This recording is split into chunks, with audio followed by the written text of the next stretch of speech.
Lola Isang, ano po yung masasabi nyo kasi nakatanggap po kayo ng maraming blessing galing kay Ma'am Vivian? Nagpapasalamat ako, Ma'am Vivian, yung binigay niyo tulong po sa akin. At marami po ang binigay po sa akin. Yun lang po, Madam Ma'am Vivian. Ayan, nagpapasalamat po si Lola Isang kay Ma'am Vivian kasi hindi niya po expect na mapipili siya. Sa dami-dami nga naman ng netizen na nangangailangan din ng tulong, si Lola Isang po yung napili ni Ma'am Vivian na nabigyan ng maagang pamasko. Nagpapasalamat po kami kasi patuloy po siyang nagbibigay ng tulong. Kasi last time, ang huli niya pong binigyan si Jesseline Palad, yung may goiter na bata.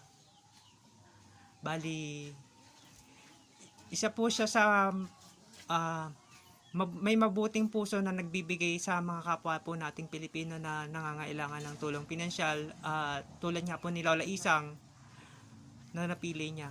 Ayan, pakikita ko lang po yung pinakatirahan ni Lola Isang. Ayan po.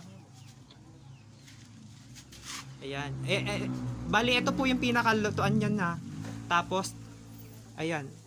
Ito yung mga kahoy na panggatong. Tapos, ito na po agad yung kanyang tulugan.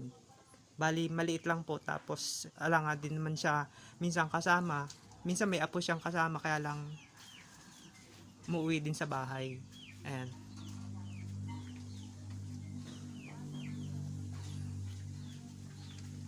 Lola Isang, ang hinihiling lang po namin, lagi kang masaya tapos masigla para healthy. Lagi po kayong kumain ng mga masustansyang pagkain. Ay, yun lamang po at maraming salamat. Papasalamat ako uli, Ma'am Vivian, yung binigay mo tulong po sa akin. Maagang pamasko po sa akin, Madam Vivian. Yun lang po, Ma'am. Ayan, God bless po Lola Isang. Merry Christmas po and Happy New Year. Merry Christmas po, Happy New Year po sa inyong Madam